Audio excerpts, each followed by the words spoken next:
चलो अब देखो क्वेश्चन।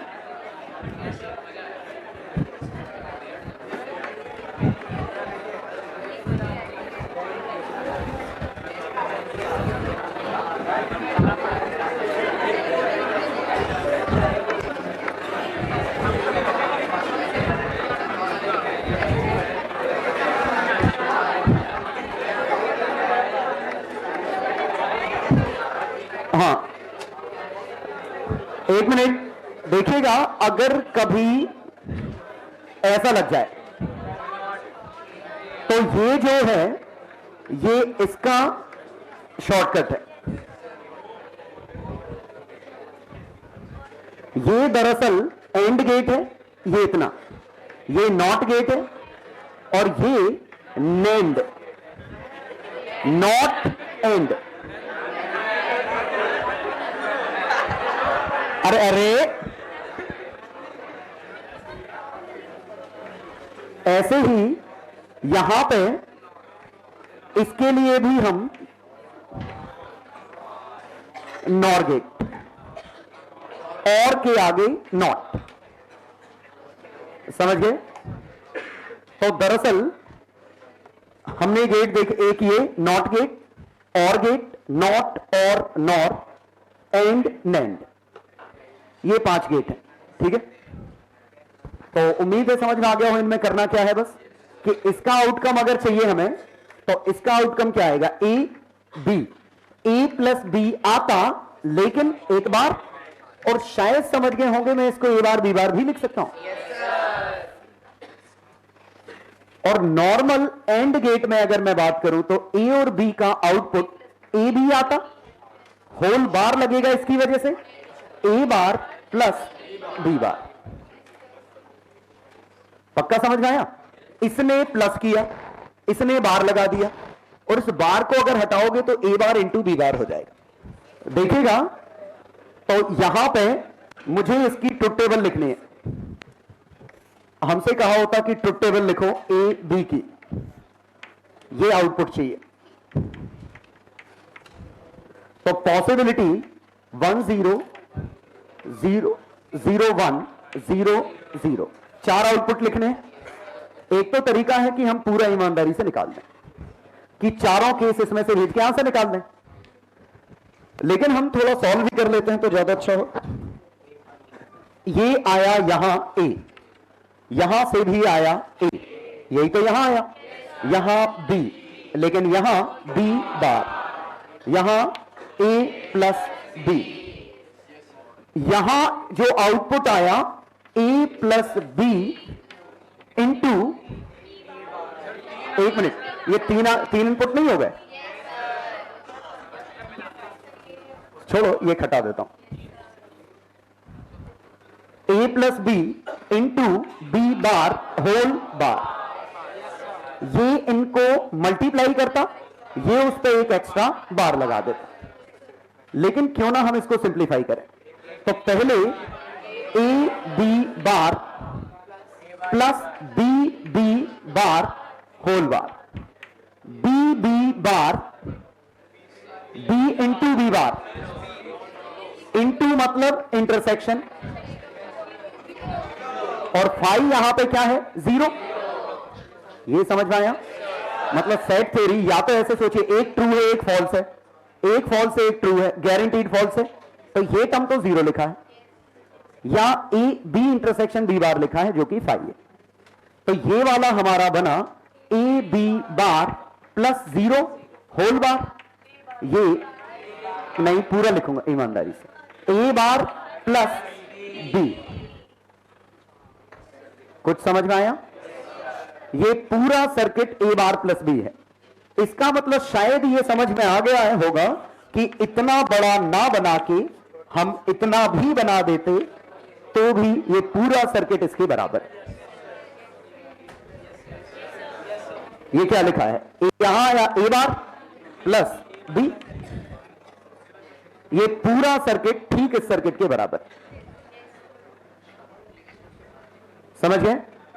और अब मुझे अगर आउटकम चाहिए तो आउटपुट क्या है, ए बार प्लस बी, ए 1 है, 1 का बार 0, 0 प्लस 1 1, 0 प्लस 0 0, 1 प्लस 1 1, 1 प्लस 0 1। तो देखिए ये इस ट्रुथ टेबल का आउटकम है। मतलब मेन चीज क्या थी, अगर आप ये ढूंढ लिए तो मेहनत काफी बच गई। तो आपको एक इक्विवेलेंट ये भी पता है। इससे भी जरूरी जरा यहां देखिए, ये इसमें इनपुट था, अभी समझ में आ जाएगा। बी में इनपुट था,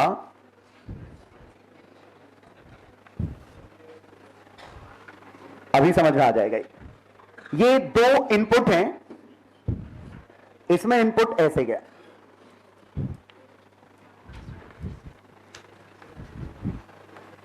ये मतलब ये दो सिग्नल गए जो कि बाइनरी इनपुट गया, 0 और 1, 0 और 1 में।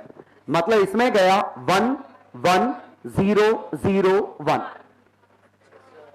0 1 1 0 0। ये फील आया कुछ कि दो हमने सिग्नल दिए, इसमें हाई वैल्यू 1 होती है, लो वैल्यू 0 होती है। तो इसमें लो वैल्यू यहां से शुरुआत की तो शुरुआत हाई से हुई, और ये जो डैश लगे ये इंटरवल है, ये जो इंटरवल है, एक इंटरवल, दो इंटरवल, 3 4 5, 5 वैल्यूज दी हैं, 5 इसकी है, 1 2 3 4 5। अब मुझे आउटपुट का वेव फॉर्म बनाना है कि आउटपुट क्या है। तो शायद समझ गए कि आउटपुट में भी 5 ही आएंगे। अब देखिए शुरुआत हुई इसका 1 इसका 0, लेकिन आंसर है हमारा ए bar plus B, A bar plus B. इसका 1 इसका 0, 0 प्लस 0 0। पक्का समझ में आया? इसका 1 इसका 1, इसका 1 इसका 1, आंसर 1। अब इसका 0 इसका 1 1। अब इसका 0 इसका 0 1, सॉरी इसका 1 इसका 0। कुछ समझ में आया? ये आउटपुट सिग्नल है, ये बाइनरी का आउटपुट सिग्नल है। तो 0 1 0 1 में इनपुट दिया, आंसर भी 0 1 0 1 में है, लेकिन आंसर क्या है वो इस फॉर्मूले पे डिपेंड कर रहा है, और ये फॉर्मूला इस सेटअप पे डिपेंड कर रहा है। कुछ समझ में आया? ठीक है।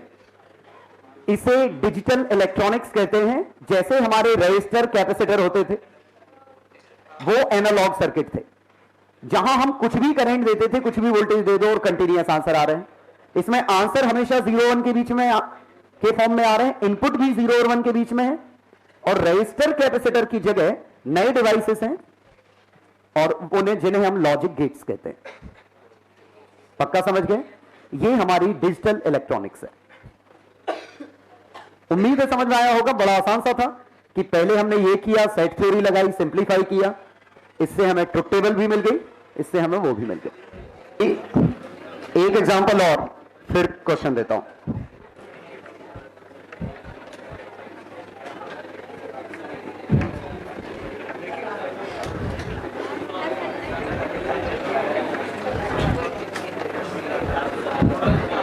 ये था,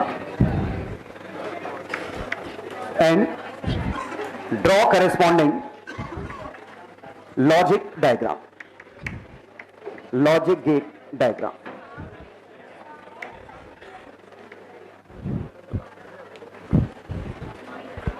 चलो तो देखें, जैसे ये क्वेश्चन था, and find draw truth table. Truth table भी बनानी होती, सब कुछ करना होता। तो डायरेक्ट ट्रुथ टेबल बनाने की बजाय P यूनियन Q और P ये था। हम इसमें डायरेक्ट ट्रुथ टेबल की बनाने की बजाय पहले इसको लिख लेंगे। तो A into B bar plus A, ये लिखा है। A into B bar plus A लिखा है। अब इसको खोल दूं, A B bar, A B bar plus A, क्योंकि दरअसल ए इंटू ए है। A B bar plus A, A common ले लो, और बी बार प्लस 1 क्या है? तो आंसर क्या है? ए। कुछ समझ में आया कि ये लिखा हुआ था, मैंने पहले इसको सेट थ्योरी में कन्वर्ट किया सो दैट थोड़ा ज्यादा अच्छे से फील आ जाए। तो मैंने ए, इसको इनटू लिखा, इसको बी बार प्लस ए। अब मैंने ये खोल दिया और उम्मीद है ये प्रॉपर्टी समझ रहे हो कि हम सीधे खोल सकते हैं, ये डिस्ट्रीब्यूशन लॉ है। तो A B bar plus A into A, और ए इंटू ए ही है, और मैं कॉमन भी ले सकता हूं कुछ भी। तो ए कॉमन लिया तो बी बार प्लस 1, और किसी में 1 जोड़ना मतलब आंसर 1 ही आ जाएगा। Anything union 1 is always 1। तो ए इंटू 1 इज ए। ऐसा मैं क्यों कर रहा हूं? क्योंकि यहां फील ए में 1 का मल्टीप्लाई करने पे ये आएगा। बस आपको इसमें सिर्फ एक चीज सोचनी पड़ती है, क्योंकि देखिए A into 1 common sense, common mathematics है, ये भी कॉमन मैथमेटिक्स है, ये भी कॉमन मैथमेटिक्स है, और ये कॉमन सेंस है, ये कॉमन सेंस है। बस इसमें गड़बड़ी मतलब ये चीज सोचनी पड़ती है कि ये 1 है। ठीक है, मतलब ऑब्वियसली 1 + 1 भी 1 है। बाकी इसमें करने पे जो हम नॉर्मल मैथमेटिक्स करते हैं वही काम करती है, इसीलिए हम इसको इस फॉर्म में तोड़ लेते हैं। इस फॉर्म में करने में फील अच्छा आ जाता है। ठीक है, तो उम्मीद है पहला स्टेप समझ में आया होगा कि हम ऐसे कर लेंगे तो चीजें अच्छे से समझ में आ जाएंगी। तो फाइनल आंसर ए। इसका मतलब ये इतना सारा हमने लिया जबकि गेट की जरूरत ही नहीं थी, आउटपुट तो सिर्फ ए आ रहा है। ए मतलब आउटपुट क्या आया? पी। तो ट्रुथ टेबल क्या बनी? P Q 1 0 1 1 1 1 0 0 0 0 1। ये कॉपी पेस्ट हो गया। पक्का आया समझ में? ठीक है, अब इसी में थोड़ा सा और लिख लो, यूनियन नेगेशन ऑफ पी। अब देखने में और गंदा हो गया, लेकिन शायद ये समझ में आ रहा होगा। Plus A bar, plus A bar, A bar plus A bar plus bracket A bar plus A bar plus answer 1। मतलब ये इतना बड़ा जो लिखा था वो एक्चुअली 1 है, और ये स्पेशल केस है। This is called tautology. मतलब जब आउटपुट हमेशा 1 आ जाए, समझ गए? मतलब वो यूनिवर्सली ट्रुथ। मतलब अगर कोई स्टेटमेंट हमेशा 1 हो जाए तो हम उसे टॉटोलॉजी कहते हैं। टॉटोलॉजी मतलब ऑलवेज 1। और दूसरा टर्म आएगा फेलेसी, इसका उल्टा ऑलवेज 0। और अगर कभी 1 कभी 0 तो नॉर्मल है फिर वो। तो अगर क्वेश्चन में ये पूछा है which of the following is fallacy, तो आपकी ट्रुथ टेबल में फाइनली आउटपुट हमेशा 0 आ जाएगा। समझ गए? जैसे P intersection negation of P union Q, जैसे ये होता, तो ये वाला टर्म हमेशा फॉल्स है। क्यों? इसको E into A bar into B लिख सकते हैं, और ये क्या बना? E into A bar into B, और ए बार कितना है? 0 इंटू बी, आंसर 0। मतलब ये फेलेसी है, क्योंकि ये स्टेटमेंट हमेशा फॉल्स हो रहा है। हाँ, एक मिनट, अगर कभी ऐसा दिख जाए, ये दोनों इनपुट इसमें दे दिए, तो ये कुछ और नहीं, ये ए था, ए और ए है, और आउटपुट ए इंटू ए, आउटपुट ए आए, और ये लगा दूं तो अगर कभी ऐसा हो जाए कि दोनों इनपुट एक ही जगह दे दिए जाए।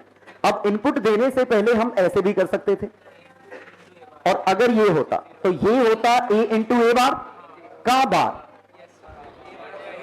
ए इंटू ए बार का बार 0 1। ठीक है, तो अगर कभी ऐसा हो जाए तो चलो अब क्वेश्चन करिए। हाँ, क्वेश्चन 53 आगरा। वैसे चारों मतलब वेरीफाई तो कर ही सकते थे, इसको वेरीफाई करना ज्यादा आसान होता हालांकि।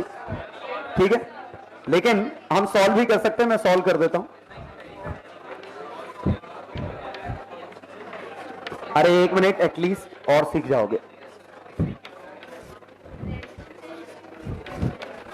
चलो, ये ए है, ये बी है, यहां से ए गया, यहां से बी गया, ए और बी का मल्टीप्लाई किया, ए बार प्लस बी बार, ए और बी का मल्टीप्लाई करके नेगेशन, यहां से ए है, यहां से बी है, यहां पे जो आंसर आया ये दोनों मल्टीप्लाई हो गए, A into A bar plus B, B bar whole bar. इसको सुधार लू, A bar 0, A B bar whole bar, A bar plus B. तो यहां से आया ए बार प्लस बी, यहां से आया तो यहां से B bar plus A, because of symmetry. यहां दोनों मल्टीप्लाई हो गए, A bar plus B, B bar plus A whole bar, A bar B bar, A bar A निपट गया, बी बार निपट गया, plus A B whole bar. इसे A plus B into A bar plus B bar. चाहे तो हम इसको भी खोल सकते हैं, ठीक है, इसको खोलोगे तो यही बन जाएगा इसी type, A bar A B bar plus B A bar, ये final answer, A B bar plus B A bar. और A B bar plus B A bar एक 01101 आगरा आंसर है, आगरा आंसर आ गया, ठीक है।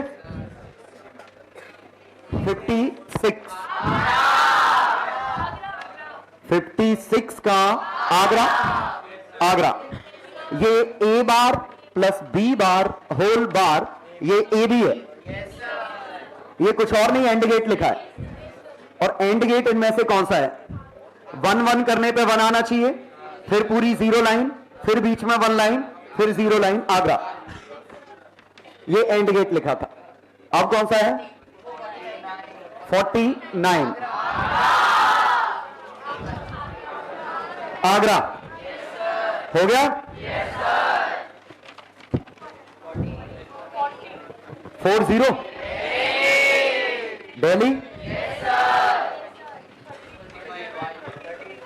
33, 35, 36, 37 है ना। चलो 33 दिल्ली। 5 इज प्राइम 9 प्राइम, तो P की वैल्यू 1 हो गई, Q की value 7 is a factor of 0, R की वैल्यू 1। अब सब ऑप्शन में चेक कर लो कौन सा सही है, ठीक है। क्या रहा है? दिल्ली। अब इसके बाद था 36, 35 भी है, हाँ 35, कोई बात नहीं। P union negation of Q whole intersection negation of P intersection negation of Q। एक तो तरीका है ऑप्शंस में से चेक कर लो। ऑप्शन में से मतलब P और Q की 1 वैल्यू 1 0 0 1 0 0, पहले इसमें छापो फिर ऑप्शन में छापो। दूसरा तरीका है कि हम यही इसको थोड़ा सिंप्लीफाई करने की कोशिश करते हैं। पहले इसको सुधार लें, A B plus A B sorry A plus A B plus A plus B bar, ठीक है। तो इंटू ए बार बी बार। अब इसी में ए बी ए कॉमन ले लो, 1 प्लस बी, ये 1 ही बन जाएगा, तो ये ए plus B bar, A bar B बार, इसको खोल लो, ए बार बी बार निपट गया, ए बार बी बार, ये 0 है और ये एक बार बी बार है,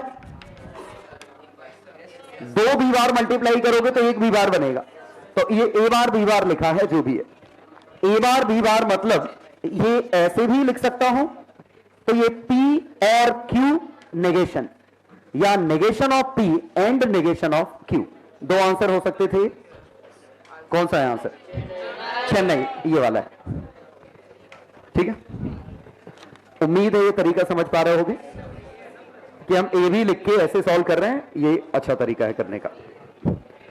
हाँ, अब था 36 चेन्नई नॉट गेट, 36 का चेन्नई आ गया समझ में, क्योंकि a plus A bar not gate. एक और था 37